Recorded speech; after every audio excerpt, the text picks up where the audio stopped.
to your city. Gonna play our guitars and sing you a country song. We'll all be flying higher than a jetliner. And if you want a little bang in your yin yang, come along. Welcome aboard the Golf Club at Eagle Point Studios here on this Monday, brought to you by the great folks at Andy Moore Honda of Bloomington, Bloomington's #1 Honda dealer. Welcome in. Of course, I'm Jim Coyle. Welcome aboard. Charlie Miller will be joining me later on today, as will Jim Reamer. Also talk to Don Fischer, as Fischer will join me here soon as well. A NCAA tournament is set. The brackets are out. Do you have your picks? The Big Ten's got a great selection. The Big 12's got a great selection. Some great matchups. We've got Michael Lewis and Dane Fife going at it in an opening game with Michigan State and UCLA. The IHSA weekend action, all kinds of stuff going on there, man. There's a lot to get to today, a lot to talk about, and we'll be doing it. You can hit us up on the Andy Moore Honda hotline, as always, 812-269-6367. Or if you're on YouTube, of course, you know how to do that. The comment section there as well. There's just tons of ways to comment, and you guys usually seem to find it. So that won't be a problem. Welcome aboard. We appreciate having you here, as always. Looking forward to another fun week of getting at it, as the tournament will be getting underway, the NCAA tournament here in the state of Indiana. Of course, the biggest part of that. The worst part, of course, is the Indiana Hoosiers not playing in that. We don't get to cover that. That's very unfortunate. And all this talk, the rumor of, I've had tons of people texting me, so I'm like, there must be the next Facebook rumor out there about a press conference this morning, and I have not been informed of any press conference. Not to say that that can't pop up again, but they will tell us at least in some fashion before, and that still has not happened yet. So whatever rumors are going on out there, I don't know, because I don't get on Facebook. That's a cesspool of misinformation and just a whole bunch of other stuff. But I'm not expecting a whole lot to happen. So, matter of fact, I'm not expecting anything to happen. Well, I shouldn't say anything. We'll get more into that, as expecting Don Fischer here in a couple of minutes. So we'll wait on getting on that discussion. Let Don wrap up the season from his perspective. Some teams got snubbed. Louisville didn't make it into the tournament. That was a little surprising. I don't know that there was a lot of complaints, though, really, this year. Less than most, which is unusual. There's usually quite a few people complaining, and it was pretty clear, it seemed, this year. And I haven't gone over completely yet, but it looks like that there's not a lot to complain about, other than those that just quite didn't make it in. And that sucks if you didn't do that. But, man, what an exciting Big Ten tournament. Illinois, not a shocker there. They're looking good. Are they the best-looking team in the Big Ten? Who has the best shot from the Big Ten of winning a national championship? Is Isaiah Livers going to be healthy? That's going to make a gigantic difference for Michigan. Illinois hitting on all cylinders right now, but Ohio State not looking bad as they pushed that game to overtime. They were down 16 early. Within the first 10 minutes of that game, they were down 16, I think got down to 17. But they fought and clawed back twice. So Ohio State's looking good. I'm not saying that they're a Final Four team, but, man, they've been tested by some good teams. They just took a team to overtime that's #1 seed. So, and the Big Ten gets 2 #1 seeds. How about that? Now there's pressure on the Big Ten. You got to perform. What'd you get, 9 teams in? Got to perform. Michigan State, although it's the 9th team, they're not the 9th best team. They're better than that. That matchup with UCLA, I'm glad Michael's not listening, because I texted him that, hey, I think you guys got a good draw. You're going to win that. I don't think so. I think Michigan State is just much better because they suffered so much early. Their record is not as good as it could be, so it's going to benefit them, I think, down the road. As the great Don Fischer is joining us now. Don, how are you doing, sir? I'm good, Jim. How are you? Just excited to watch a lot of basketballs. It's going on, and just other than that, not a lot going on with us. How about yourself? Well, I'm excited about the fact that spring football's underway. Exactly, man. Looking so forward to that. So forward to that. Yeah, because there's a lot of good things to talk about there. Yeah, the thing that I mean, this is an exciting time of year. It'd be a lot more exciting if Indiana was involved, but the Hoosiers are not. This is a team that struggled mightily here at the end of the season, as everyone knows, losing their final 6 ball games. And I went back and looked at those 6 games just to see what the biggest issues were. Well, the biggest issues were obviously on the offensive side of the basketball floor. And Indiana, in those 6 games that they lost, they hit 38% of their field goals, 38%, 22% from the three-point line, 66% from the free throw line, and averaged 59.5 points a game in those 6 losses. If that doesn't tell you why Indiana finished with 6 straight losses at the end of the year, I don't know what else would. It was an offensive problem. It continues to be an offensive problem. I think this team has had that kind of issue for a long time now. Shooting the basketball has always been one of the real trademarks of Indiana basketball through the years, and really the last 5 years. And I don't mean just the 4 that Archie's been the coach, but I thought the last year that Tom Crean was here, that was an issue. I think there were a couple of years prior to that, even though they won a Big Ten title the year before Tom got fired. It was a problem the year prior to the Big Ten win, or the Big Ten tournament championship that they won back in 2016, I guess it was. So it's been an ongoing issue for this team, and the offense has got to change. I don't think there's any question about that. I think that's the one thing that Archie Miller and the coaching staff have to do, is they've got to figure out a way for this offense to become much more productive than it has been.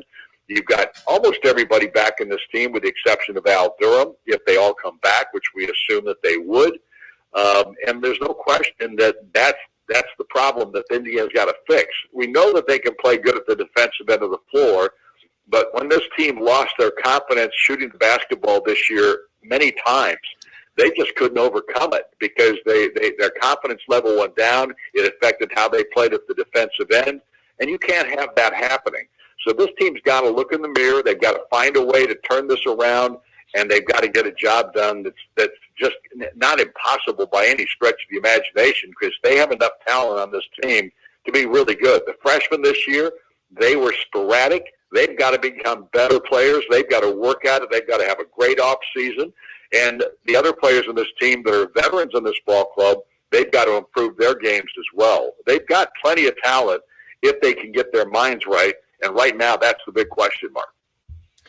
Yeah, improvement is imperative. Offensive, like you said, if you don't have offense, it's kind of hard to win games. But and a lot of that is centered around the guard play, that just inconsistent guard play. Trace Jackson Davis, obviously, with a tremendous season, but when you don't have a lot of options around him, that allowed the defense to really focus, and they just did not get it done from the outside. And you've got to have both to open it up, because, man, they sure have a lot of talent down low with Race and Trace. But when you can focus on those guys, it makes it a lot more difficult for them.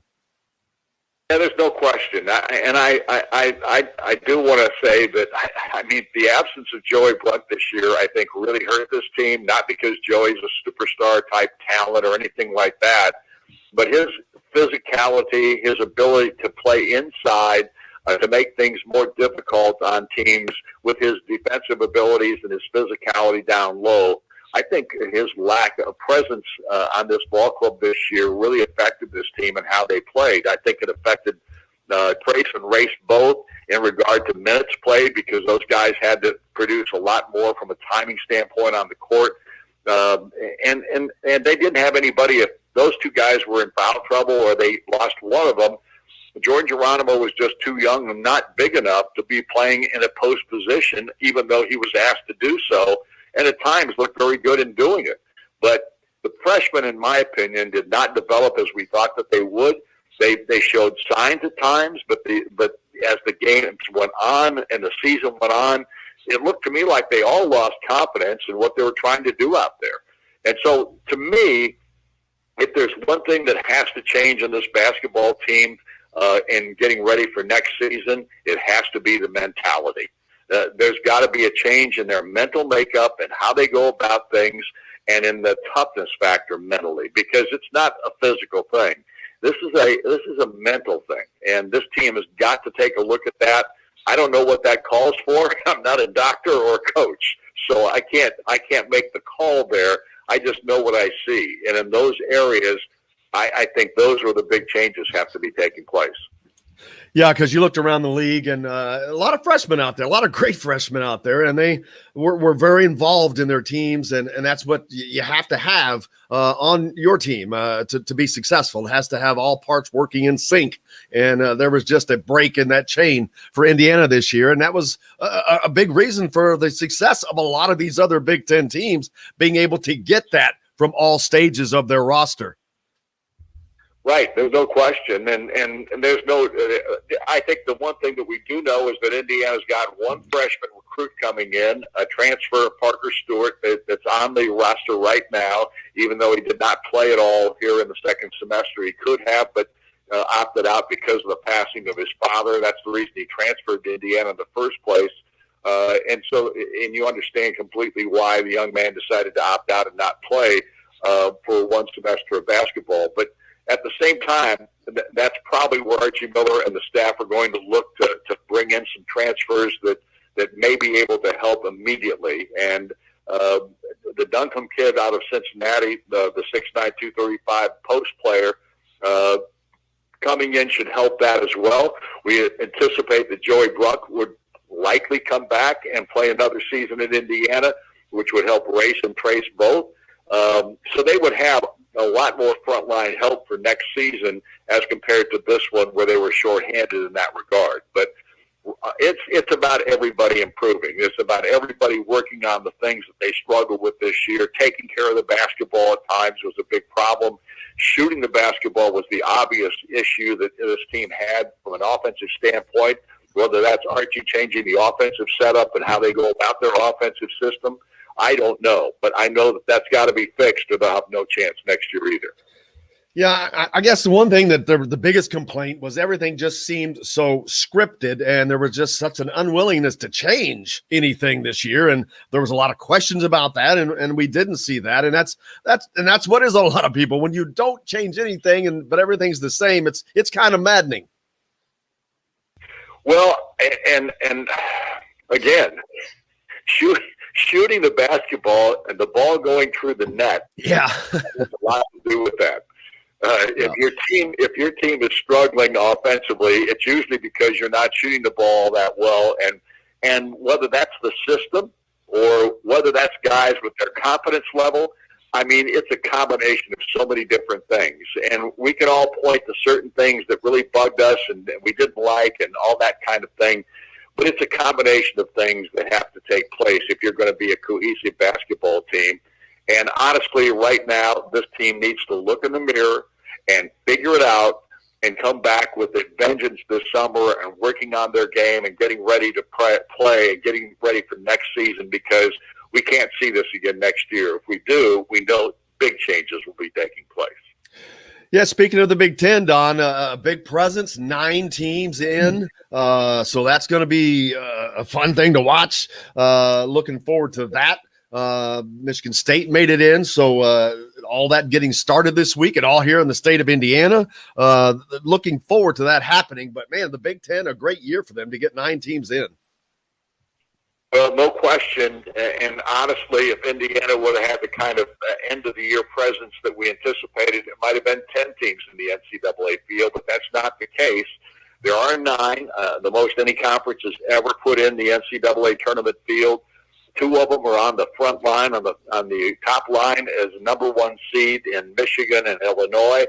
I don't think there's any doubt with those 9 teams in there, because it was the toughest league in the country. If they play the way they played during the season, I'm talking about all 9 teams now, that there'll be a deep run for a bunch of these teams in the tournament itself. And I still think there's a good chance, there's a possibility they could have at least 2, maybe even 3 teams in the Final Four if they play like they did during the year. But we'll just have to wait and see. That's the one thing that'll be fun to watch, just to see who makes it, who gets there.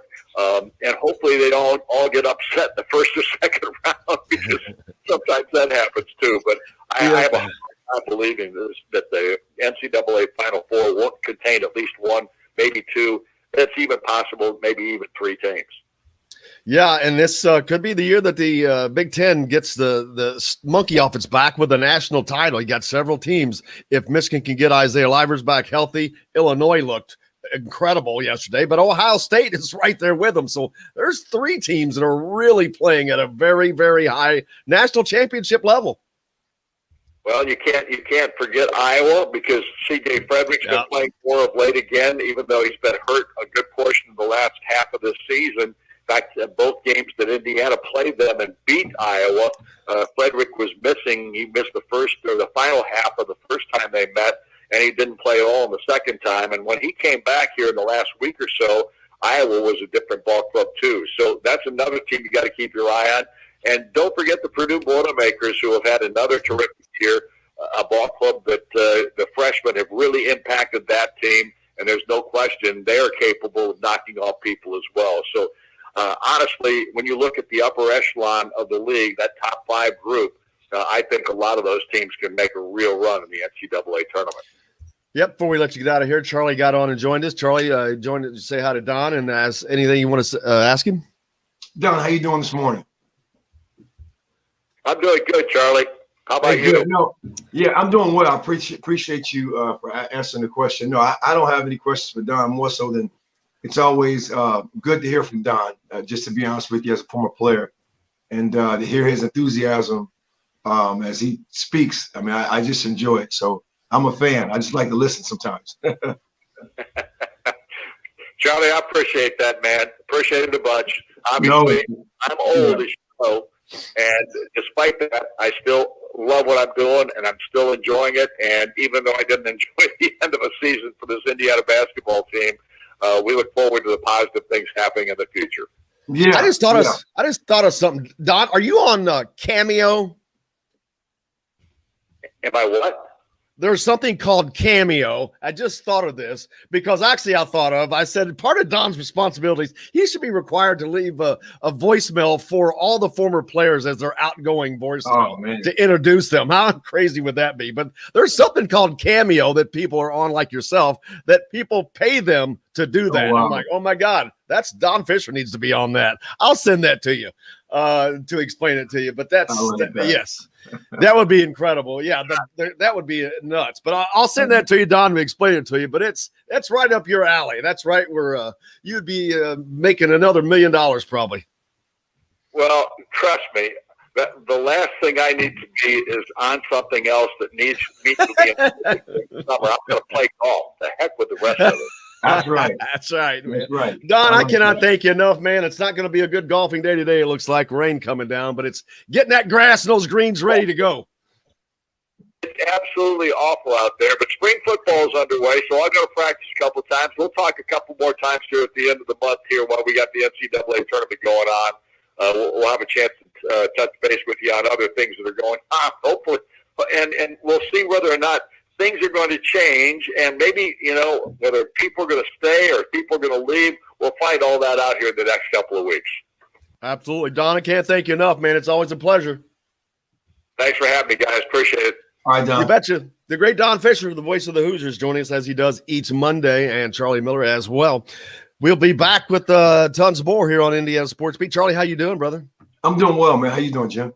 I can't help for me. It's a Monday. We're here. You got the NCAA tournament starting. Other than the obvious, it's going to be a blast. I think I've said this. I think this is going to be an incredible tournament. And I think the fact that there was hardly any complaints. Usually there's like four or five teams are like, why did he get in? Why did he get in? Was it? I mean, Louisville was just a little bit of that. Right. They might end up getting in anyway because of COVID. Exactly. So I'm like, Man, and the games, I've had a feeling the games are going to be crazy good. All those Big 12 games are big good. All these Big 10 teams that are in it. It's just going to be fun. So we're going to get right back here and talk about it right after this. Welcome back to the Golf Club at Eagle Point Studios right after this. Hey, we all want more, and no one gives you more for less than Andy Moore Honda. All right. That's off to a good start. Good. Man, that phone connection is however you do it, Trevor. You have got to teach that to the new guy because that is perfect. What do you do? Just hold it up to the microphone? Sorry, I was trying to find my headphones, but yeah, I basically this time I used my professional radio podcast microphone, which is I couldn't find it for a while. So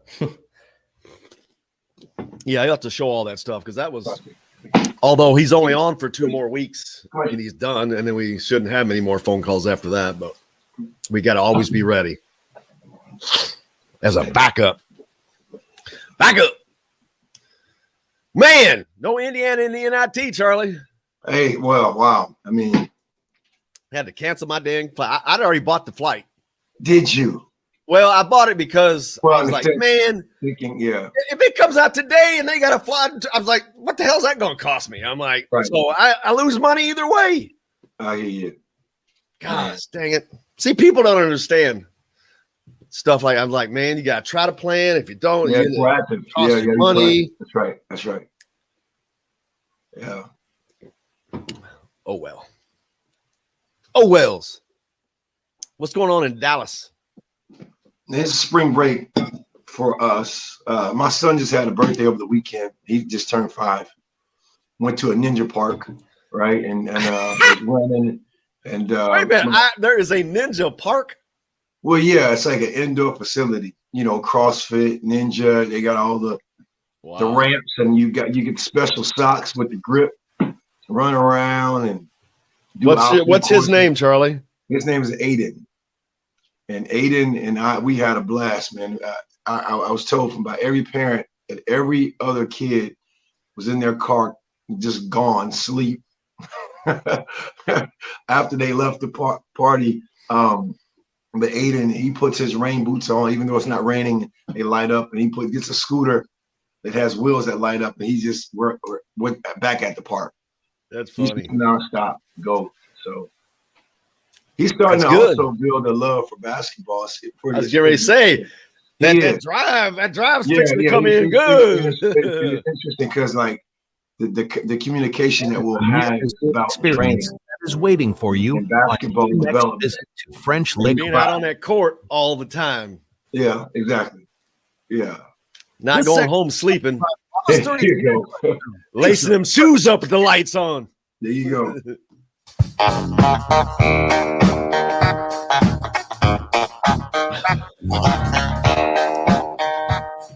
Welcome back to the Golf Club at Eagle Point Studios, brought to you by the great folks at Andy Moore Honda of Bloomington, Bloomington's #1 Honda dealer. Charlie Miller sitting in as always on this Monday. Jim Coyle with you here as well. The NCAA field is set. Any surprises? I don't even have that thing pulled up, man, the bracket. Any surprises to you? I got a question. I know you probably have already spoke about it, but I didn't know. No, we just talked to Don, really. Okay, so I didn't know, if you all rehashed about, kind of Indiana's, I guess the play as of late and then kind of how the season finished up. I didn't know if you discussed Don touched on it and talked about how they're. And Don, let's don't forget, Don's an employee of Indiana University. Right. He's not afraid to be outspoken a little bit. Right. I mean, he's not going to be like I am, right, or I'm just going to tell the flat out truth. But he said that, there's no question. Offense has got to change. Their mentality has to change. There has to be changes. That's Don's word. So, if that's coming from Don Fischer, you know what's coming from me and other people. So But just barely. Well, so we've got another hour and a half to talk about this. Right. Well, and just my thoughts as not necessarily filtered either, because I mean, I just want to just share from perspective wise. I'm not in the locker room.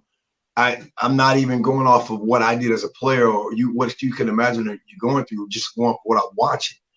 And now with my eyes I have as a trainer for 11 plus years, what I think is obvious is accountability.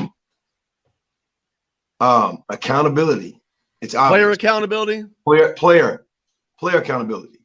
Because when I watched play, I don't see communication. I don't see interaction. I don't see adjustments. I do not. And I can only imagine why, but I don't see it. Well, none of us do. That's been the big question. Yeah. Is that coming from the coaching end to establish that? Well, let me give you this. Okay. Here's another way to look at this. A team will always take on a coach's identity because you're around that coach all the time. One of the things that we would say, what Coach Knight would say, and jokingly, but it was, I have forgotten more basketball than anybody will ever know. As Coach Knight would always say that, as a joke or not. You will take on his personality. He didn't forget anything. and you can yourself to not because of how, how outspoken or how alpha Coach Knight was. I mean, so that's going to rub off on you. So, and again, I have not been around the program to say I have insight or anything other than just what I'm observing. I just know that confidence is low. I felt confidence got rocked. And I think I mentioned this a couple of times.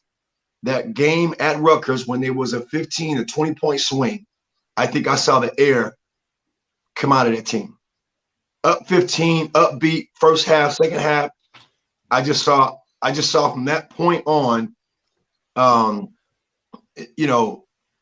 inconsistency, afraid to shoot.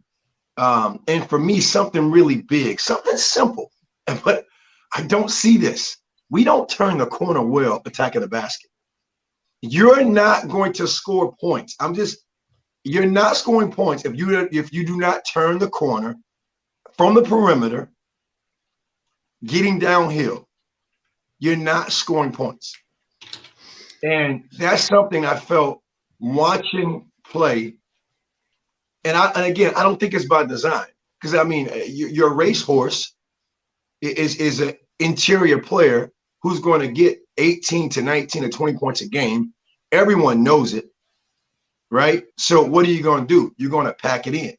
You're going to make them play inside out, knowing that the guards and the perimeter players lack confidence. And you're only going to make so many three-pointers. You're only make so many pull-ups. You got to get to the rack. You got to get to the basket. And that, to me, is where the identity has to change. I mean, you have to get more actions where there's more confidence being exuded in those players getting downhill. And guys knowing their roles. I just felt there was a role identity loss towards the latter half of the season where I just, you can't have your perimeter players go 5 for 25 and 3 for 16. You're not going to win many games that way. You're just not. Unless Trace is having a freaking, 40, 50 point game, which, I mean, that's great to have. But now for me, as you look forward, potentially that 20 plus point games is going to be gone. I agree. So now you got to get 20 plus points out of guys who may have not had a lot of experience because you were probably looking to win out. So these freshmen and sophomores got to step up. You're going to have a phenomenal offseason. I can only imagine everybody's going to be fired up. I get it. You're going to be fired up. You're going to have all the quotes up and all the naysayers going to push you. It's going to me, it's going to be there has to be an identity change and accountability change when it comes back to that freaking first game preseason. The thing is, this is Archie's identity, unfortunately, and he's not getting that. This is not transferring to this level. It's not working, but he's refused to go away from it. And I asked him, hell, straight up, and he said there will be no changes. We are who we are. that's disconcerting because who you are is not a very good basketball team. So, Who doesn't so do help the me out. things. Help me out with them, because I heard you and Todd Leary talk about that, you know, in a segment. What was that identity? So what is that identity? Well, So supposedly it's defense. It's supposed to be defense, but they're 10th in the league. They're not good defensively. They haven't ever really been good defensively.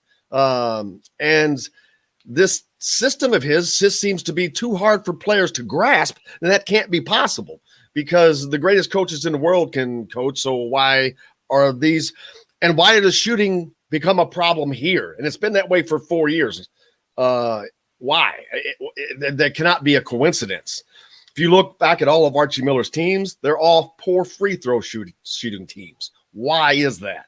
I don't have that answer, but I have to think that whatever is being focused, seems like that there has been one focus and one focus only, and whatever that focus is on the wrong damn place because it's taken away everything. It's taken away the confidence. I think that it's scripted. Everything is scripted.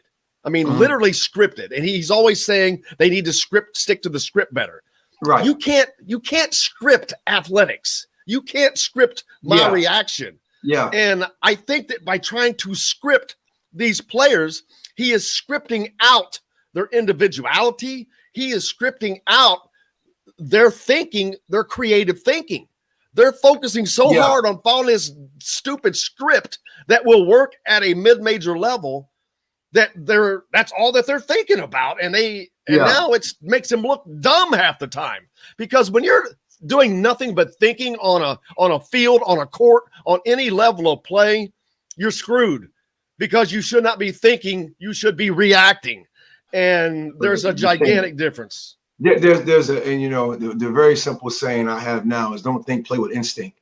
And the instincts, when everything is scripted, it's not gifted anymore, right? It's not in sync, right? And I feel you see that in spurts, but I think you see it in spite.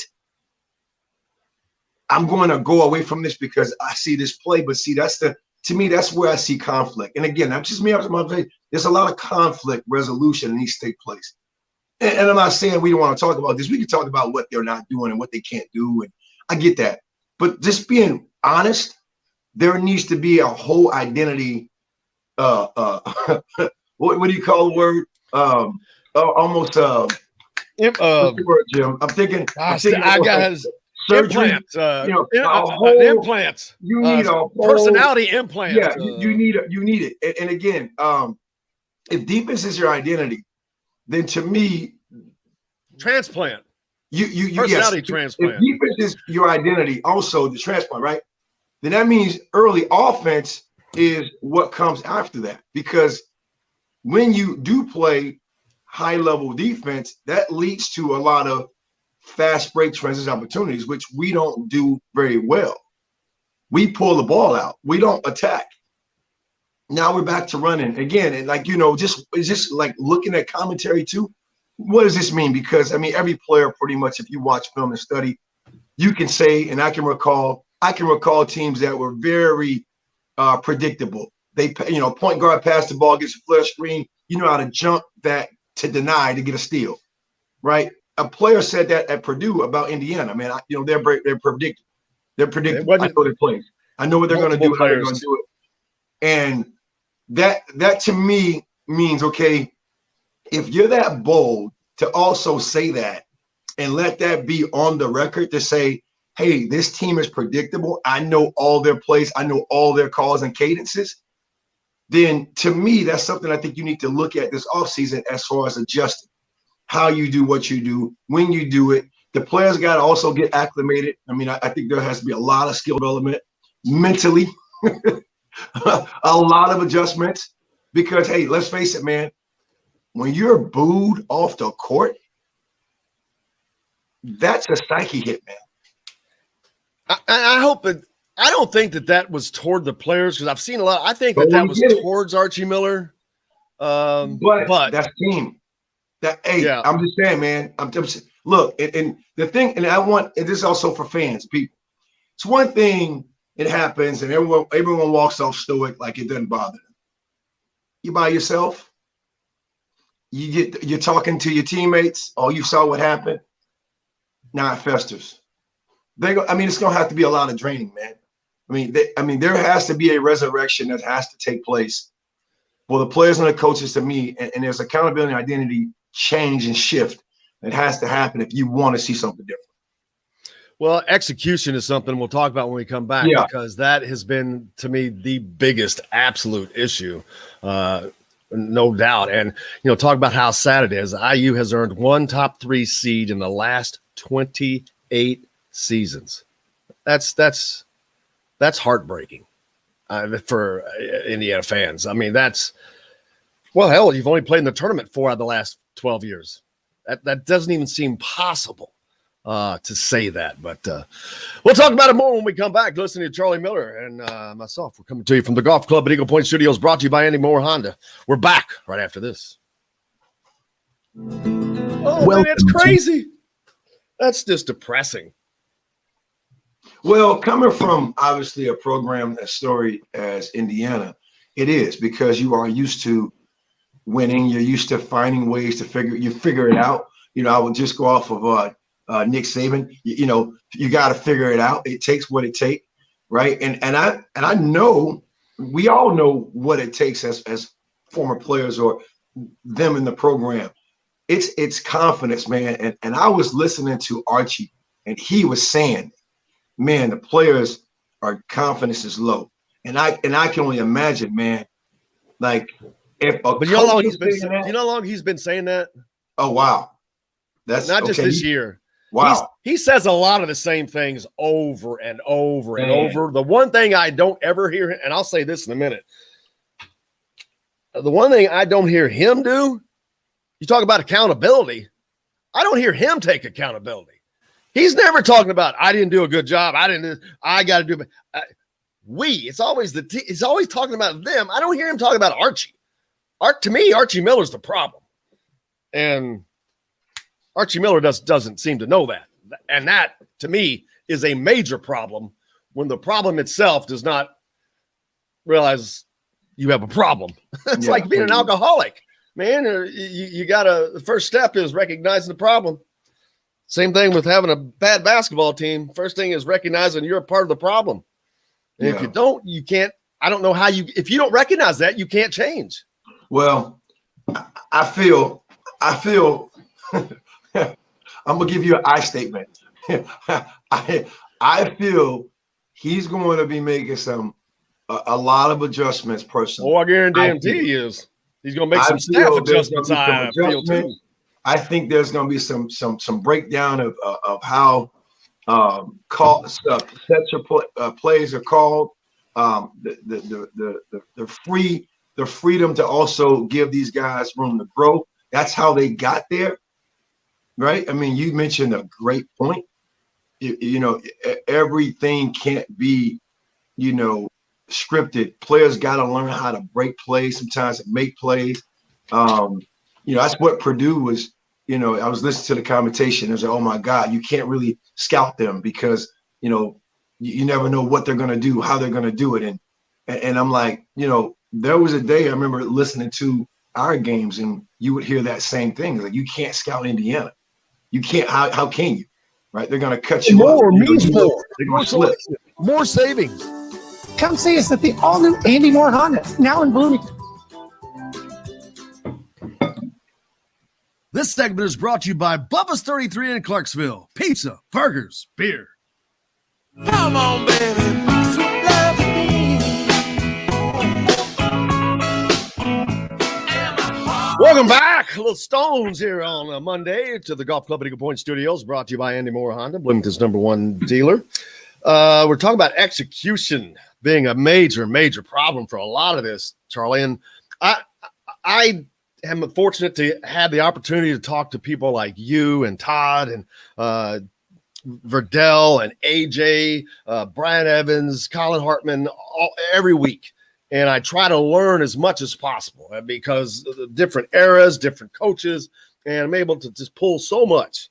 And on that, we were just talking about, scouting and there was multiple players from different teams that ended up saying that about Indiana and bringing it up to Todd. He goes, it doesn't matter. He goes, teams would know what we were going to do, but it's about the execution. He goes, we executed and they couldn't stop it.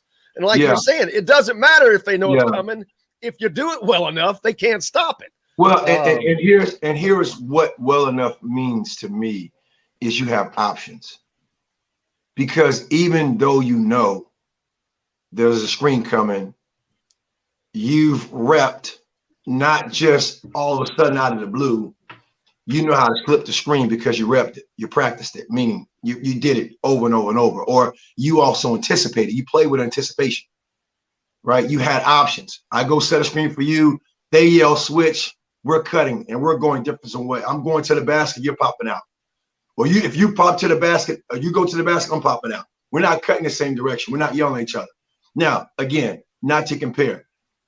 When you have plays, sets, actions, I don't know how much variation there is. I don't know if there's a pass, cut, go,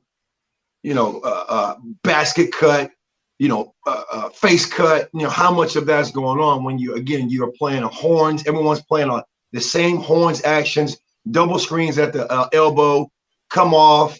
One guy rolls to the basket. One guy comes up, catch the basketball, dribble handoff. I'm not trying to say this in a boring way, but that becomes very predictable. You know how to play that. You're going to sag back. You're going to be solid for the whole shot clock, and knowing that if it's an outside shot, it might be a throw up because not a part of the plan. You didn't get the ball into your horse. So that to me is what's going to have to change. I mean, and hoping that this summer too, spring, summer, that guys look at a lot of film, right? It's you got to grow up by watching your play. And this is a tough thing to do when you suck. Excuse me, it is what it is. Nobody wants to tell me when you suck. When you suck, everybody sucks right now. You got to watch film. You got to be accountable. It's an identity change, a transplant we talk about mentally, physically, holistically. That's what's going to have to change if you want to see any type of change in consistency and execution for 40 minutes. Yeah, and when you haven't done that, that's, as a coach, when you've done one thing for 10 years and now a completely opposite is something is going to be demanded of you, that's going to be difficult to be implemented. That's right. Into a team that you have pounded for 4 years, something different. I don't know that Archie can get away from the script. I don't know that Archie's able to get away from the script because I'm thinking, okay, in 4 years, they have progressively gotten worse each year, statistically worse each year, the finish worse each year. So I don't know if he's capable, because if you continue to do that for that long, that tells me that, A, you're either not capable or just not willing. And I'm like, man, if it's unable, next year could be worse than this year. I feel this is the year. I mean, and I'm not you have been around. Next season. Next season. Yeah. I feel the change is coming. Like, first of all, let's think about Coach Miller. He has to think about I'm just being honest. My take, my segment. Hey, he has to think about his future. That's going to carry with him. If you get fired here, now you're looking to get hired somewhere else, that's coming with you. So you got to make that adjustment. Because he's getting the money. He's got the money. Yeah, go ahead. Yeah. So again, that's why it's like, okay, and I mean, it's a business. We all know that. And you look at how his contract is also designed. There's monies from the actual agreement, and there's bonuses that come in irregardless of what that make up his salary, right? So, unfortunately, he's gonna be okay. All right. I feel, thinking about him and his future opportunities, if there is a buyout, he has to think about that. So to me, I think showing adjustment, it's going to be tough because everybody's ego driven at this level, Jim. I mean, come on, man. We all, you don't get here without having that. It is what it is what it is. You have a huge ego. You're going to do things your way, but at some point, you're going to shake it up. And I'm more than certain there's people in his ears that he confide in, that consults with him, that's probably saying the same thing. You got to make adjustments. You got to make changes. Got to use some confidence in players. Because if he does go on to a new job, if next year is worse and you have 5 years of decline in Indiana, well, that's going to be difficult to explain. That's hard to explain at a place like Indiana that offers the resources, the talent, everything available that you could possibly need. So he needs this as bad as anything for his image, because if he is a loser next year, his reputation takes a gigantic hit because his brother's about to be fired on top of that. And so, and again, as just observation, another thing to think about, right? You've been in a mid-major program. And I've met Coach Miller once. I feel he's a great guy. He's very fiery. You've been in a mid-major program. I think there's different levels. I can't speak of it as a coach. I have never coached a minute in college, okay? But if you've been mid-major and you're looking to probably take your philosophy, your system mid-major, and it's just it probably has not worked out in 4 or 5 years, okay? You have to make some adjustments. Adjustments have to make, right? And what's this? We really are at a major tipping point. I think you've been at a major tipping point. That's right. Right. I mean, this is the kettle is over stealing. I mean, this is it. You get there's an overhaul from everybody, and I can only imagine the pressures that might be on athletic director Scott Dolson too, right? Because here it is. This is now. I feel sorry for Scott. Man, this is now like a tough one, especially coming from where I know Scott comes from. This is tough because now, I'm not putting words in his mouth, but I know he's also a fan of basketball. I know what he's used to, right? But also, you have to make executive and business decisions. So, so it's. There has to be there has to be a major shift, man, and the shift has to start now. There's going to have to be a reprieve. I totally get that, but this shift has to start, and all hands need to be on deck. Because I can tell you right now, where are we in the break, Trevor? Archie is not leaving. There's not going to be that's change at that time. He's not going anywhere. There's not gonna be any change there. No. The change that will come will be, as Charlie has been talking about for quite some time, and I do think that there will be forced changes on the staff. Yeah. Because Archie doesn't do that. It's the same old. Tom Ostrom is a super nice guy, but he's been with Archie for a long time. Shake-up. There's just got to be a shake-up. You've got to have. Todd talks about he needs an offensive and a defensive coordinator. Yeah, and he does, because he's not getting it done. But that's sad when, as a coach, you have to have someone teach both ends of the floor because you're not getting it done. That's another issue. But I'm gonna put this out here because I want everybody to think about this. Because that's why I feel assistant head coaches or assistant coaches are vital, because even for me, you had coaches in position that were more in charge of those areas. It wasn't Coach Knight. Coach Knight was more managing, even though he was involved, but everybody was accountable to the assistant coaches in a sense, right? So, and again, not to discount what these coaches are doing, you need that. I feel as a head coach, and again, I'm not in the locker room, and I don't know that, but you need strong offensive-minded, defensive-minded people that can pour into you, because you can't catch it all, I think, as a head coach. There's just too many moving pieces that you need to look at. You're more so managing the temperaments and the characters and everything else from everybody on your staff, where you can have people really help you execute in those areas, right? And I feel, again, just if I draw a parallel, football does a good job of that, because everyone knows you have a offensive coordinator, a defensive coordinator. You have defensive backs have coaches. Players have a place to go to get specific instructions, not just overview and generic instruction, right? And it all comes together on Saturday or Sunday. So I feel, again, that may be going on, but I think more of that probably needs to take place. So again, I think that's how also you start accountability, right? When just one person trying to run the show, man, that's very tough at this level. Very tough. Julia, yes, absolutely. Archie, I would be shocked to not see Archie back. Well, I think financially, think about this, right? I mean, again, it's not smart because also now, if you're looking to attract a coach, as I share with people, the coach is going to ask, hey, I saw what you did to Coach Miller. Is that going to happen to me? Especially if you're trying to attract a top coach. And you know what my answer would be?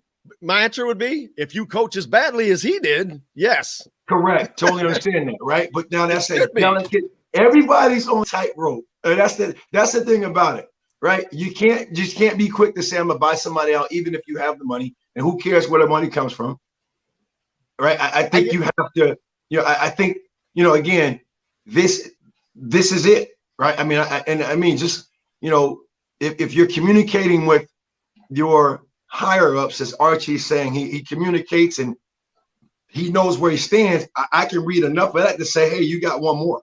I mean, it is what it is. I think he knows that. You got one more. He knows. One more. He's a lame duck coach. He does know that. But it is what it is. Yeah, but I mean, I think that any coach in America can look at Indiana. They know what's going on. No one's going to blame Indiana in this case. If there was some ambiguity, I would understand, but there's not. I mean, it's clear and present danger for Indiana, a straight dive into the cesspool. But he's not leaving though, so I would be shocked for that. For another reason, you have to have the guy. If you're going to replace, you have to have him now. You have to know you have him now before you can do that. This is not a random job. This is a top 10, top 5 job in the country at the Division I level. This is not a replacement search committee, and all of a sudden this coach is going to come out of nowhere like Weird Science. It's true. This is not happening. This is a major. So again, I am speaking from the standpoint of I want to be by their side. I want to see them succeed. But and what is that? First of all, let's talk about this. What is success next year? Is it going to the tournament? Is it winning a game? What would you deem right now 2021, 22 success? What does that mean to you, Jim?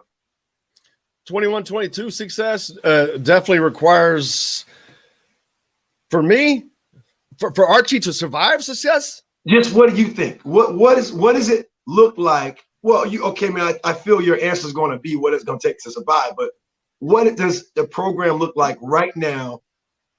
If you're in the NCAA tournament, that's success over the last 5 years. Correct. That's just success over the last 5 years, just achieving that. Of course, they might have made it in last year at the very bottom, but that was at the very bottom. They were not assured. But I mean, that's some success. But to me, that's not just doing that is not great success because of where they're coming from. They should not be in this position.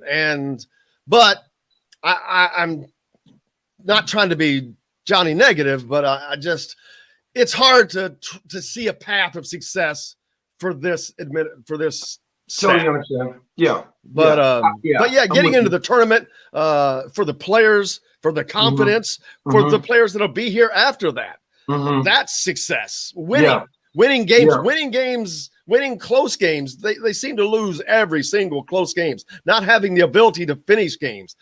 I don't know if it's wearing out or giving out, but like we saw right at the end with Rutgers, they get off to a great start and and then boom, it just melts away. And it's the same thing over and over, and it's the same way over and over. So that's what makes it matter. That's that pattern I'm talking about. Now, again, at 44, I can see this clearly, man. I mean, it just is what it is. I used to be on that court and be like, man, I didn't see that. Now you see it. I see it. I literally see it. I see the basket, the ball didn't go in a hole. I see all of a sudden the other team's going to the basket easily. Defense is now, there's gaping holes in the defense, and all of a sudden there's 2-3 minutes we haven't scored a basket. And now you're fighting for dear life because, one, you're not a fast break team. So almost predictably, now you're pulling out, running your play, other teams ram it down, getting in the gaps. And I'm like, man, that to me is where, okay, timeout, we have to stop the bleeding. I'm not saying, again, that's not happening. But to me, those are the things, those are the indicators. That's if I'm in that locker room as a coach, what I know today, I'm looking at those segments. I can't just, when are these runs happening? There's a pattern. There's a typical pattern. And that's what you got to break down. It's like the minute thing that you don't think that's really getting you, because it's not the overall game. Heck, we come out hot. We come out on fire. We come out fired up. It's something happens in the middle of the game to the second half that something shifts. I don't know what that shift is, but to me, that's what the breakdown has to come down to. What is it? What's going on? That's the cause of the root to me. We got to get down to that. What is that thing? That's me interviewing players. What's going on with your mindset? What's going on? What are you thinking? Why are you? Because you got to come to that common cause, man. We can look at the big picture all day. To me, it's those minutes of no scoring, and then on defense, you're giving up easy opportunities. You know somebody is going to get off, like Todd said. This is their get-right game. You know somebody's circling that game. Now the closeouts are not there. You're letting people hit threes like it's nothing. A three-pointer is like a dunk, right? That's a dejection, especially when you're on the road. So not to get all spirited, man, but it's the small stuff that we have to get better at. And it's the small attention to detail that has to be introduced, recognized, and made aware to these players, and really work their ass off this freaking summer, man, to not let that stuff happen over and over again if they want to see success next year. And all that comes from players. That's the common theme I get. We got to take a quick break here. We'll be back with plenty more. Jim Reamer's going to join us. We got the IHSA stuff to talk about. You're listening to Indiana Sports Beat, coming to you from the Golf Club at Eagle Point Studios, brought to you by Andy Moore Honda. We're back right after this. Hey, we all want more, and no one gives you more. Man, it's going fast. I was like, what? Well, hey, I think this is the first time I'm just rolling right now. You are. I was like, I looked down. I'm like, damn. I said, did we miss a segment? I was like, wow. How did it get that late? I know. That's why the summers are so fun, actually, because it's just that it changes to just straight up, boom, that. Yeah. Julia, where does she go? I'll come back to this because that's a great question. Julia asked. Julia, that's like a Facebook thing, right? All that crap, all that Facebook pages, assembly call, all that. Those are not media. They're not media. Do not get news from non-media places. I'm telling you, there's and sometimes they do say stuff first because they find out from somebody inside here, but only when we can't say. There's times where we can't say stuff, but man, no, it's a Facebook site. So everybody's been talking about some stupid press conference that was happening this morning and on Facebook. I'm like, okay, have you seen it in a media outlet? If you haven't, it's not, because they send us emails. They tell us when that stuff's going to happen, but be careful where you get your news. If you get your news from Facebook, well, you might as well get it from grandma. Hey, grandma might know her game, though, Jim. Be mindful, man. She might know her game. or Aunt Josephine, and one of them, right. circle talking. Right. But somebody said, I saw something, I was laughing the other day. Somebody was talking, women and their soul and circle talking. And it was this lady talking about these guys that come to this place all the time. She goes, What are you talking about? These guys coming here and lie more than any of women. I'm like, she ain't lying. They sure do. Man. Point.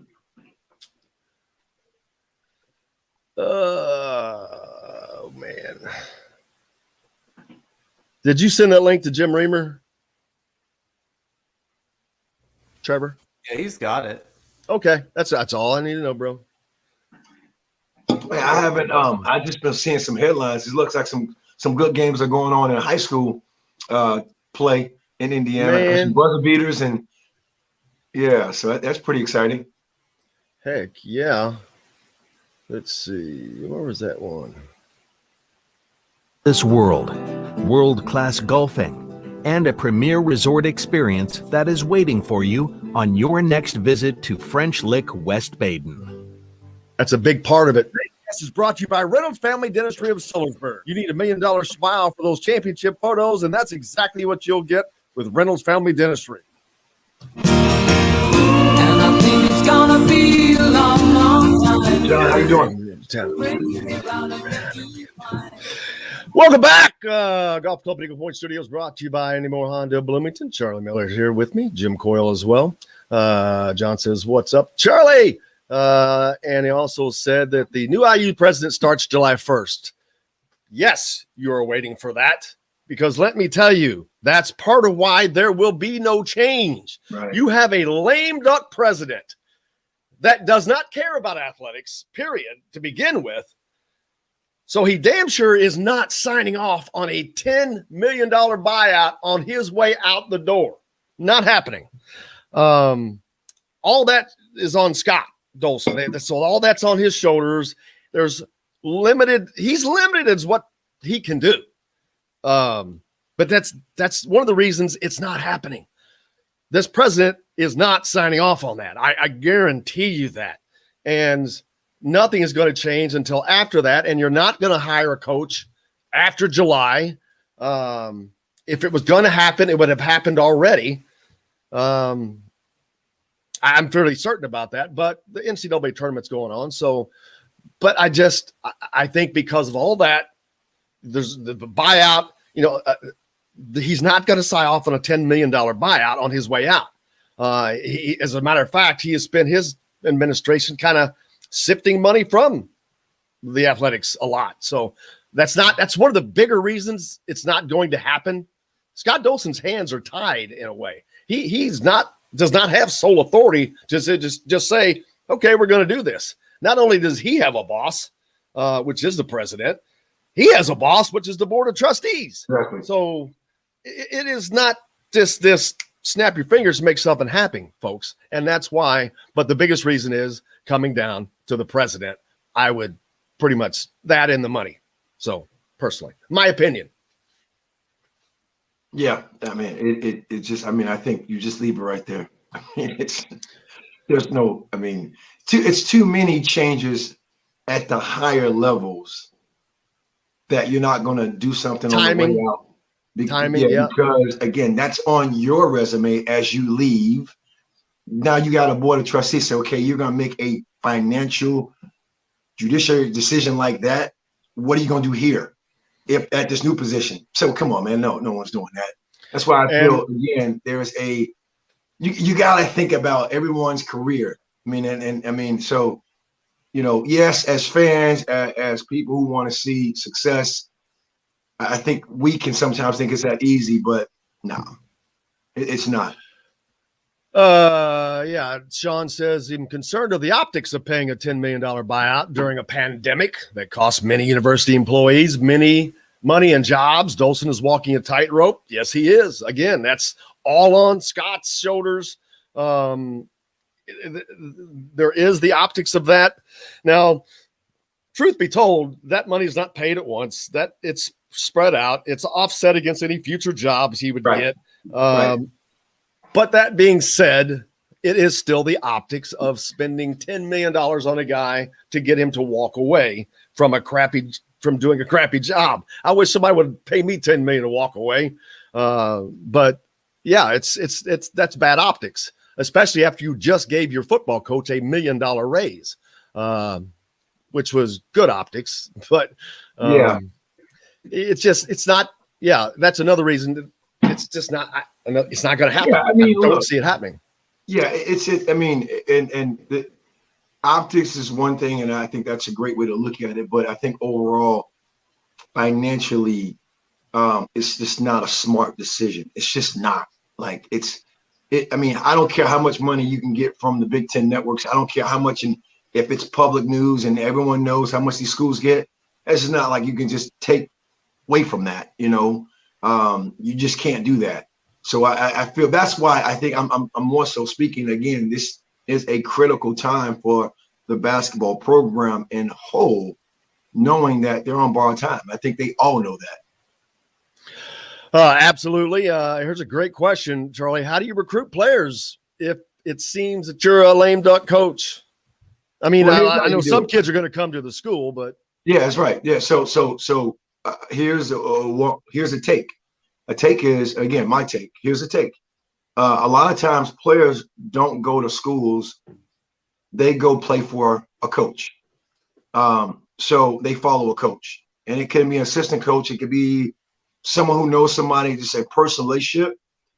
And I would not be surprised if you see top players wanting to come to Indiana, because I'm more than certain the recruiting angle would be you have the ability to change our culture.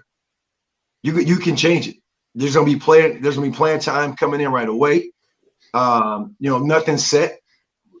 You have an opportunity. And guys who feel they have an opportunity to play next level, or they want to play in college because they're top, what you call now, a 5-star, 4-star, that's not affecting them, because a lot of players want to play and be in a position to play at a school like Indiana. Yeah, not only that, I think there will be change next year. Yeah, personally, and I think that Indiana is going to make the hire that they should have made probably 2 hires ago. I think Scott Dolson will get this year to get more acclimated. He will get to spend this year of doing a lot of research as the actual AD. And I think next year he will make a run at the guy, whoever that turns out to be. And see, that's the thing. Timing is a magical mistress, because when it's not there, it's not there. But when it comes together, it's a marriage. I mean, it's a blissful marriage. Well, and that's what you call the Kairos time, right? The Kairos. That's when everything comes together and you can't explain it. And right now, this is us trying to make it happen, right? It's us looking at theory. It's us talking as a talking head. It's just me, just in my world, in my perspective. But again, I feel everyone has to get their feet underneath them right now to get balance. Everyone has to get centered. And, you're just coming off of a tough season. We all know it. You can go off on every single game. This is where the rubber meets the road. Here it is right here. Your season just ended. You're not going to the NIT. You just, whether, Jim, that was by choice or say, hey, we just going to shut it down. We're going to, is that insult to injury to accept that invitation to even go play? Not saying it's that easy, but I felt that would probably give the freshmen more playing time, more opportunity to really understand what it takes to play at that collegiate level. Now you just have the offseason to kind of, look at getting better. And you've got some players coming back that you didn't have. Don mentioned Joey Bronk, but they're going to have to also bring in talent. I think that you're going to have to find transfers, and it's going to be hard for Archie to get a transfer to come play for him, but he's got to do that. You've got those 2 open scholarships that I've talked about, but they've got to bring in more talent. They've got to shoot the ball better. Part of that change, Archie has to change his offense to get guys the shots, like Anthony Leal, barely getting to come in, barely getting a shot. He gets 1 shot off. You talk about confidence. Man, you're a shooter. You have to get into a rhythm, and 1 shot is not going to allow that, man. And it was so tough watching him try how he tried to balance that roster. Not that I'm a coach, because I'm not, but I'm like, wow, it just did not seem that there was ever allowed to have any kind of momentum or flow. It was always being disrupted. Yeah, and I think that's a crucial word. I like to use that word on defense. You want to disrupt cuts. You want to disrupt. You don't want to disrupt on offense. But again, I think when you're searching from a coach standpoint, if Charlie is 44 now, you guys have not had a top seed since Charlie Miller first got his driver's license. And that wasn't until like 22 or something because I didn't drive at all. Are you kidding me? Oh man. Yeah, I mean, I didn't drive. I mean, I drove, but but anyway, funny story. But to say that my point got thrown off that statement. But no big deal. But yeah, so it's for me again, the overhaul of thought process, the overhaul of how players can get going. I don't know if you're gonna have that inside out presence like you had last year. So to me, you gotta find a way to disperse the 20 plus points. And I feel there is going to be more probably dribble drive, motion, off the ball, screen, play. Guys got to get downhill, attacking, because I feel that's your makeup of that's what I feel you have now as far as the players you've recruited over the last couple of years. You have players who can make the plays off the bounce and also teach them how to make off-ball plays too. We got to take a quick break. When we come back, Jim Reamer will join us. We'll talk about the IHSA results from over the weekend. Who's going to the Final Four, man? A couple of surprises for me, I thought. But back with that and more here on Indiana Sports Beat, brought to you by Andy Moore Honda Bloomington, Bloomington's #1 Honda dealer. Hey, we all want more, and no one gives you more. Sorry about that. That's all right. What's up? Not much. Oh, we got plenty to talk about. Don't worry. It's one subject. I got up. Which subject is that? I heard you guys were talking about Trace. Oh, or at least just basically IU basketball. I can't. I'm like, God dang it! I've never done that. I've never talked about one thing for the entire show, and it's like it just doesn't stop. And the NCAA tournament's going on. I mean, it's all everybody wants to talk about. Yeah. Hey, let me get my glasses. Well, good thing that'll change soon because there's no change coming. Hardly. Yeah, I don't think they're going to do it now if they haven't already done it. Nope. I mean, it's only been 4 days, but plus the NCAA tournament's still going on, so there's not much they could do anyway. Right now. Yeah, that's true. But I don't see it. But I think Miller would want to know. Oh, I guarantee you he would. Be curious to see if he's looking at jobs. I'd be curious to see if anybody were looking at him. Nah.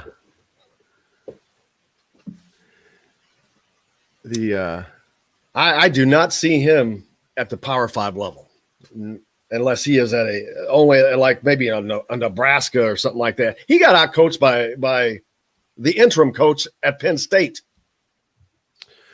Ferry. Yeah, his Dayton teams were physical. And this group hasn't been able to capture that. Well, I think it's easier to be physical against other guys when they're smaller, though, because the leagues he played in not have this type of talent.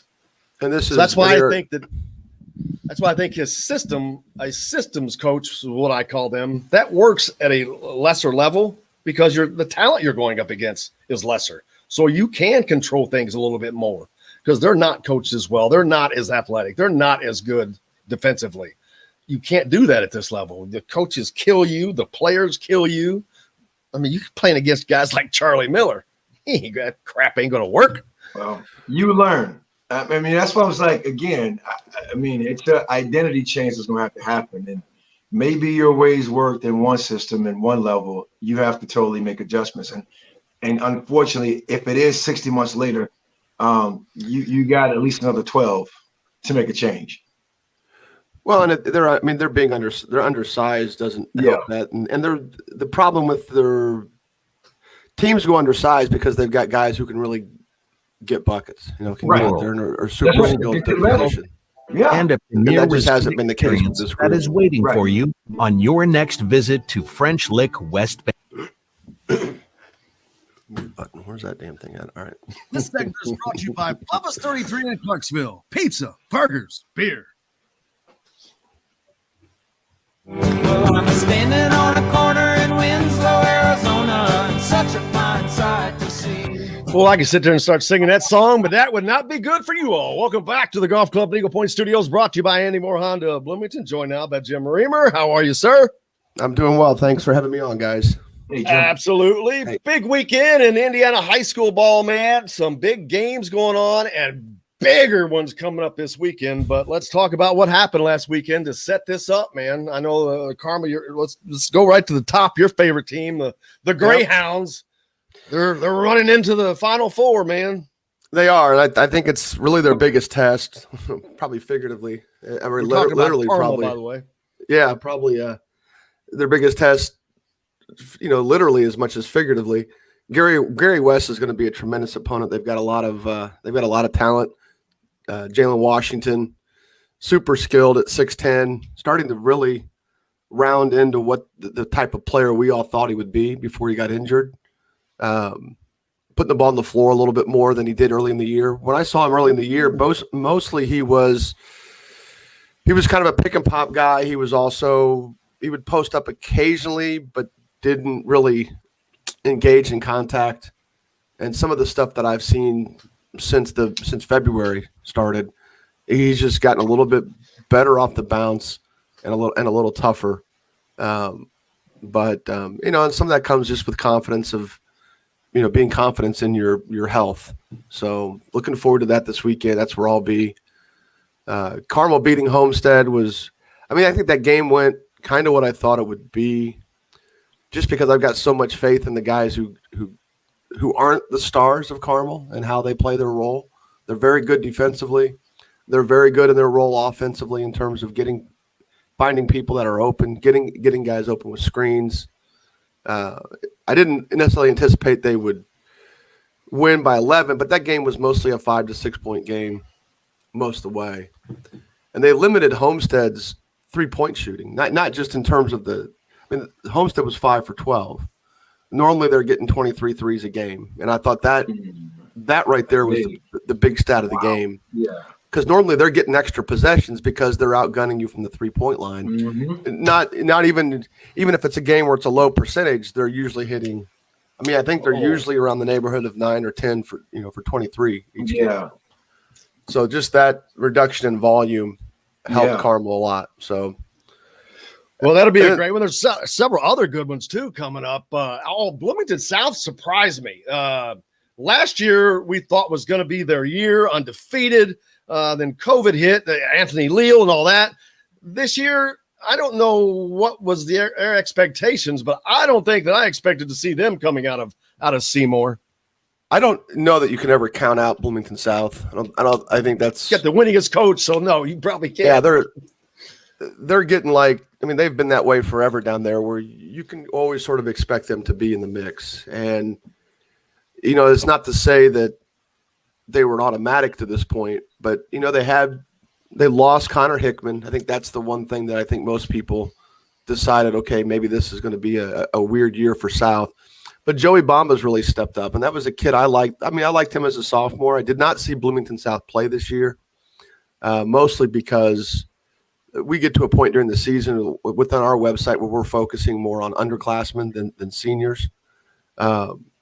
So I've not seen them play, but the transfer of Trevor Taylor over from Edgewood has certainly given them a weapon. And I'm not sure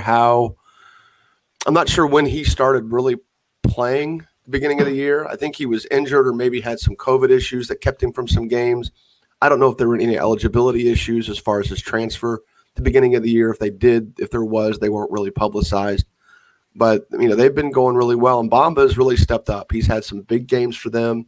I think he's shown some improvement that we all kind of thought he needed to show to be one of the next, line of, recruitable athlete wings that they've been producing. And of course, Bloomington South, the system they run with Coach Holmes has sort of been the consistent thing, regardless of the talent level they have.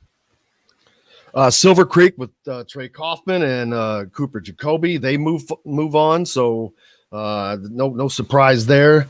There's just a lot of great matchups that are coming up this weekend. That's going to be fun. It's what used to be the semi-state. It's now the Final Four. Then they take a week. Is it then they take off, or they have another? Yeah, they have. Well, they'll take a week off this year because of the NCAA using Bankers Life for their Elite Eight tournament, or for their Elite Eight round, or Final Four, or the Sweet 16 and Elite Eight. I think are going to be Bankers Live. How about that, Charlie? In between, after this week's games, they get a week off to go to the kind of build up but they also have to be cautious of COVID. You've got another week that you got to stay out of harm's way in that regard. You've made it that far, man. Do they? Yeah, I would. What do you do for that last 2 weeks? You just sequester yourself? Yeah, but because of rhythm and flow, but I can also see that being a benefit too. If you now get a chance to probably scout, practice a little bit more, prepare. I see it on both sides. I think teams that rely on, well, again, the motion snobbing me. I think teams that rely on motion offense, off ball movement, have an easier time of getting back into rhythm. Mm-hmm. Now, obviously, if they don't have a good shooting performance, that can stymie a lot of that. But I think Carmel will be fine with the week off. Now, they've been as conservative as anybody heading into the year with how they were going to handle COVID, how they were going to handle with kids doing things outside of the program. Like, they didn't really allow much involvement outside of the program for their kids, including their individual work, including playing in outside events in the fall, like camps and different types of things. They didn't go through the year unscathed. But we've got, our county, Hamilton County, has been pretty – they've been pretty not as aggressive as other counties have been. And I don't think it's been an issue county-wide. And so I think Carmel has gone about their business the right way. They've not had – they had one stretch where it was like 3 kids, and that was it. And they've not had anything else since. So that's good. I don't know about other teams. Hard to say. Sometimes you can get one kid miss and really greatly affect you. So, yeah. Lawrence North, another big team matchup with Bloomington. CJ Gunn, that is going to be a matchup, but I don't know that Bloomington's got enough for Lawrence North. Jim, are you going to that, Seymour? Are you going to try and go to that? I am certainly going to try. That's the favorite place to be all year long. You'll love going to be there. You'll love Garin Catholic. You'll love watching them play. They're Bobby's done a great job. Again, motion, offense. Love watching them play. Saw them play one game really. Is that 2A? That's 2A, isn't it? That's 3A. They play Silver 3A? Creek. Oh, they play Silver Creek. They're going to give. Look, Connersville gave Silver Creek a heck of a game because Kerry Brown. I talk a lot about how disciplined Carmel's defense is. Connersville's right there with their defensive discipline, and they were not going to be an easy matchup for Silver Creek. I think the question for Silver Creek in that game was what type of production were they going to get outside the paint, because Connersville was just going to beat the crap out of them. And I'm pretty sure that's how that went, and Silver Creek escaped. Now, Garin Catholic is a different animal altogether. They're a little bit they're certainly good defensively, but they play a lot faster offensively. They do try to run when they get chances to take opportunities for transition, but then they can come down and they'll make Silver Creek work on defense the same way Connersville made them work on offense. So they're fun to watch. You mentioned Jalen Washington earlier. I know that Indiana's someone that is looking at him, a big guy, someone it sounds like they could really use if he's with that size and the ability to put the ball on the floor. I have not gotten to see him play, but, man, he seems like a special one. Yeah, he's developing quite well. You wonder sometime. I was pretty impressed with his shot early in the year. I remember the first one he hit at the game at Southport. You're just sort of like, okay, that looked okay coming off. And then the second one he hit is like, okay, well, he was open. And then by the third and fourth one, you're just like, you know what? The kid can really shoot it. Shot mechanics look great. They look repeatable, pretty quick. There was a video that was posted online earlier today, or tweeted online earlier today. I retweeted it or quote tweeted it.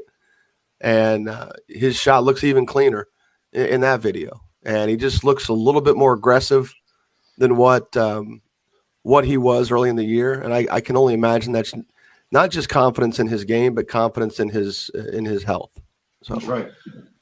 Man, that's looked like I've said it's going to be a great tournament. I think it's going to be. It has been so far. What's the biggest surprise? We've got 1 minute left. The biggest surprise, well, that came from Shenandoah. Not that they didn't advance, but the two things, they pounded Covenant Christian, who's had a great year. They were semifinals of the Indianapolis City tournament, which is impressive for a 2A school, impressive for just basically a small private school. Shenandoah plastered them and then came out against Park Heritage, which is over the Rockville area, and got thumped themselves. So that was kind of a surprise. That's not exactly, it's not a big school, but they've been very, very successful. They would have been a team last year that would have competed for the 2A state championship without COVID delay. And they were definitely in line to be back there again this year to face Fort Wayne Blackhawk. Most of us thought it would be Shenandoah versus Fort Wayne Blackhawk at the 2A level. So that's probably the biggest surprise.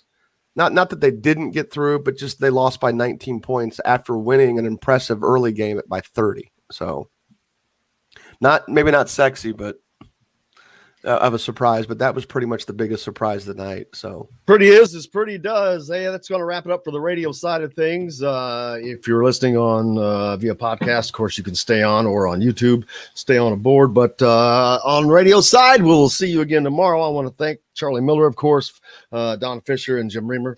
And thank you guys for joining us, of course. So make sure you go out, have yourselves a good day, do something nice for somebody, wear your mask. And until tomorrow, I'm Jim Coyle. I will see you on the radio.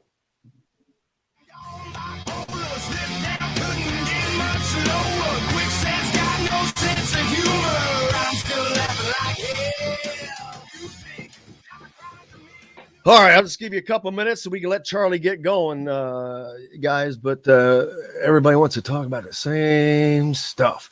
No, we're doing 5 minutes on this, and that's it. Let's see. If they can raise enough donor money, does Scott have the ability to move? Are we looking at a – No. As I've said, I don't think he has the ability because this is the president. The president is going out. He's not going to sign off on a $10 million buyout in any way.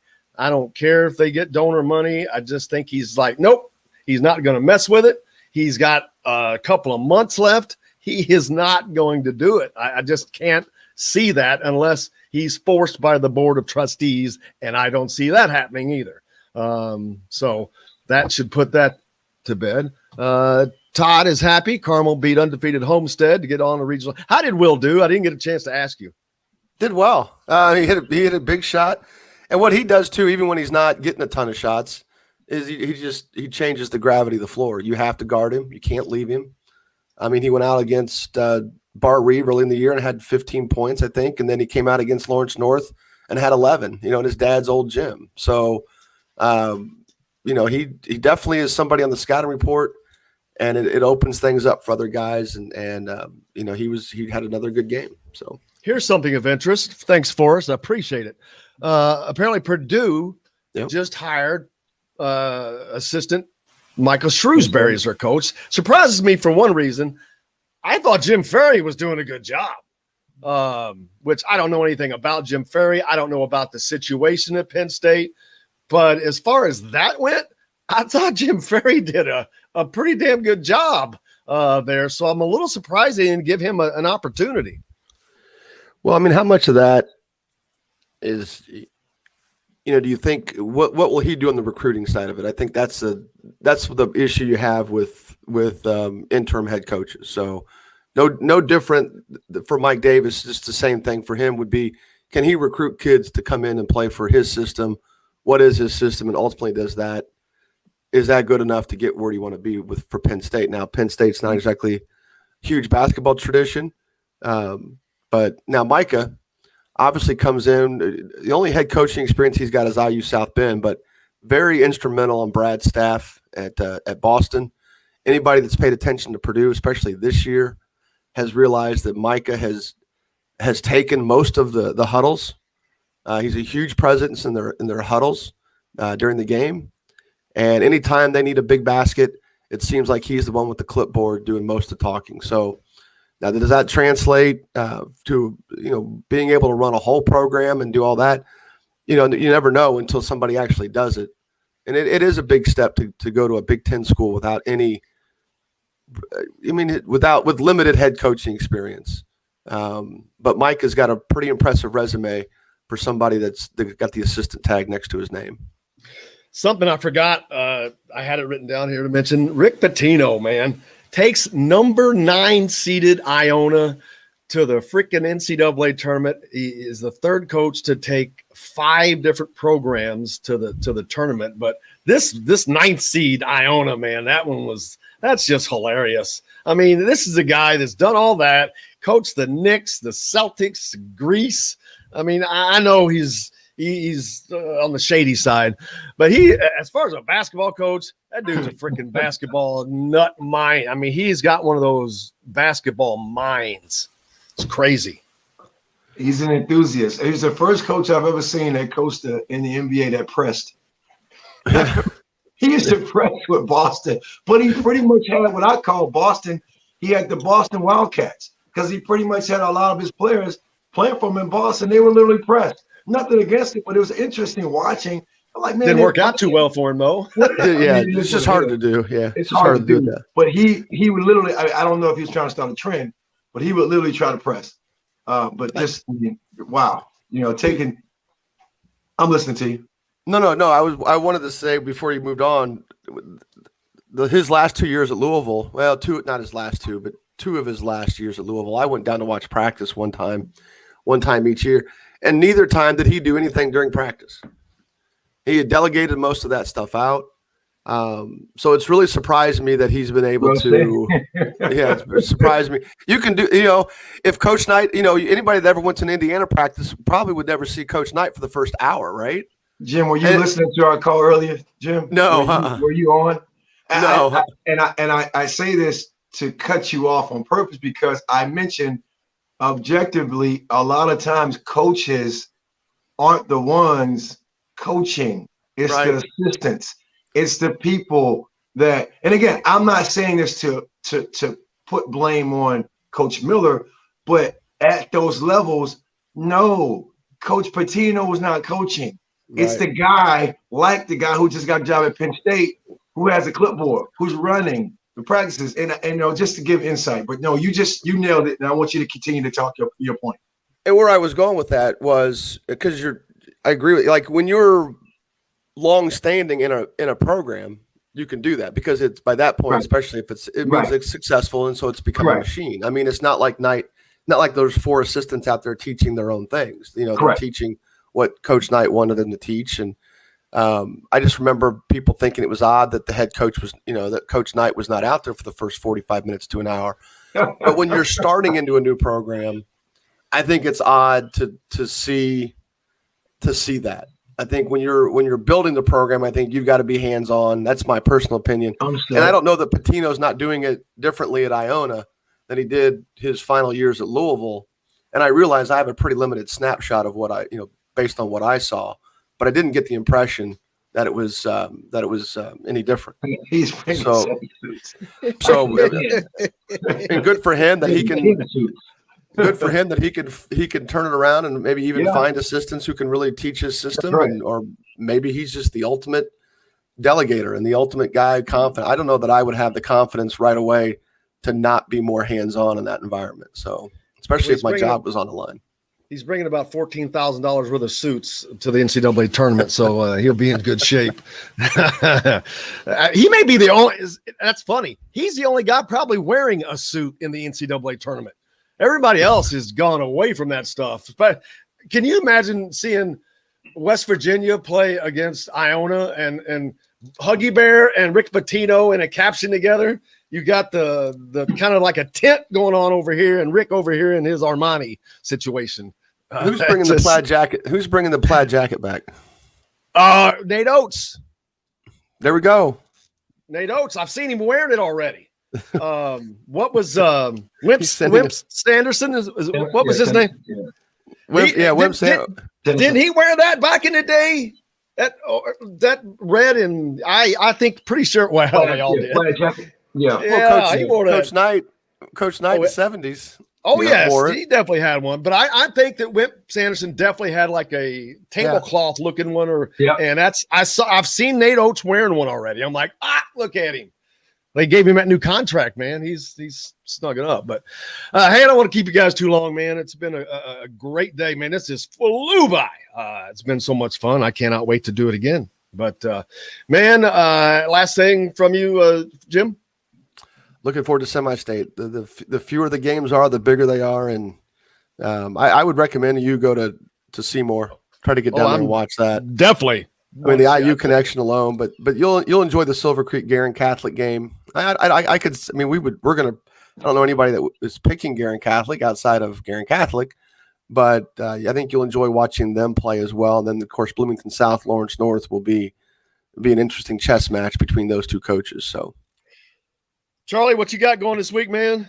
Well, this is my spring break week. I mean, it's not like I'm taking off, but this is kind of like the calm before the storm because basketball season just ended here in Dallas, and now everyone's getting ready for off-season play. So this is my week of kind of a slight reprieve before I really hit the road rolling because I start also traveling with basketball camps throughout the country. Yeah, we started yesterday. And the NIT is when does the NIT start down there? I'm not sure, but I definitely I'll find out very soon. Hope I didn't lose you guys. No, you're good, man. That's the end of the day anyway. I just want to thank you guys so much. Thanks a lot to Don Fischer, of course, Charlie Miller and Jim Reamer, but most importantly to you guys. You're the best. Without you guys, we got nothing to do. But thank you so much. We're back here tomorrow. Of course, Kevin Brockway, Mike DeCourcy, Chronic Hoosier. We'll see what else we can get scared up as well.